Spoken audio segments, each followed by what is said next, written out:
Hey, how's it going, guys? Stolen here with Raised by Sharks. Today I'm going to talk about the top 5 things to do once you've beaten the game and you get to the post game.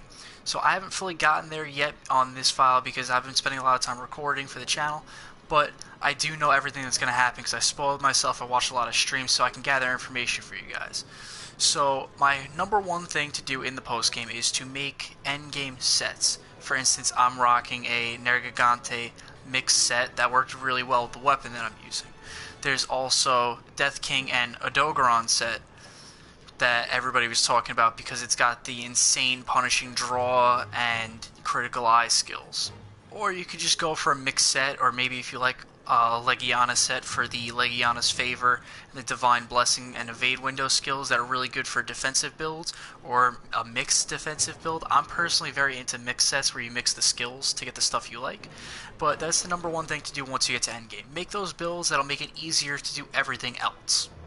Okay, the number two thing to do, I don't currently have unlocked again, but it is to augment your weapons. So weapon augmentation is basically when you fight a tempered monster, you're going to get these special materials that allow you to bring it to the smithy and you can augment your weapons. Augmentation will do nice status buffs like you can get like 20 raw damage, you can get an affinity buff, stuff like that, and you need to have the final weapon in a tree unlocked and equipped to augment it. Once you augment it, you have those status buffs and your weapon becomes even more powerful to take on further hunts.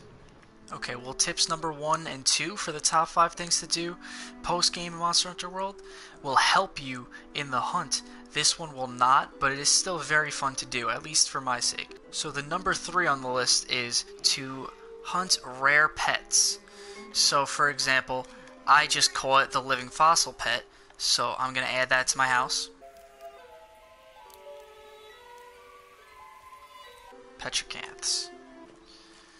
Nice little glowy boy out there. I personally love going around the world with my net out and just catching everything I see.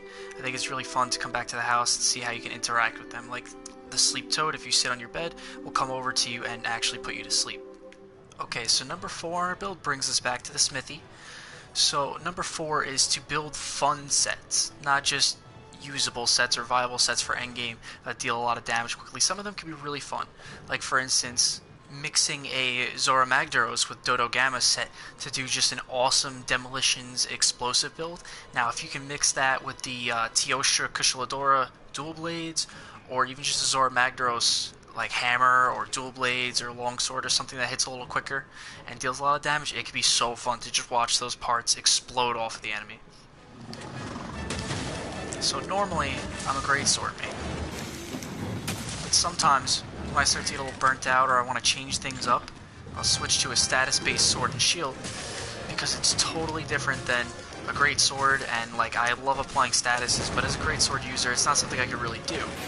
So to sit under a monster, no matter what they're doing, and just sit here and apply a status quickly, maneuvering around their feet, is totally different.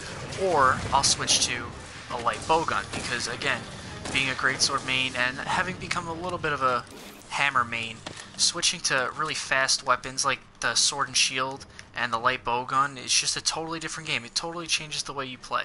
And you know, with the light bowgun, I can sit here and watch this turf war and also still get involved shooting engine at them. While I'm not doing a lot of damage with my pierce shots, I just stepped into range and I'm not in range of being damaged by them, but I can still hit them.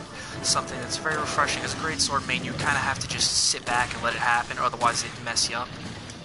So that's it for tip number 5. It's always good to change up the weapon. It totally changes the game.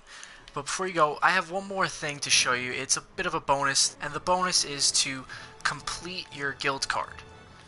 So all of these can get filled out, and that's something that a lot of players, especially collectors and trophy collectors, love to do in the post game because it requires a lot of grinding. You need to do 50 investigations, do 50 arena quests, get the crowns for the largest and smallest of every monster species. It's a lot of work, but a lot of people like to do it, especially for a game like Monster Hunter, and it'll take you hundreds and hundreds of hours to do, and it's definitely one of the major goals that you can do in Monster Hunter's Endgame.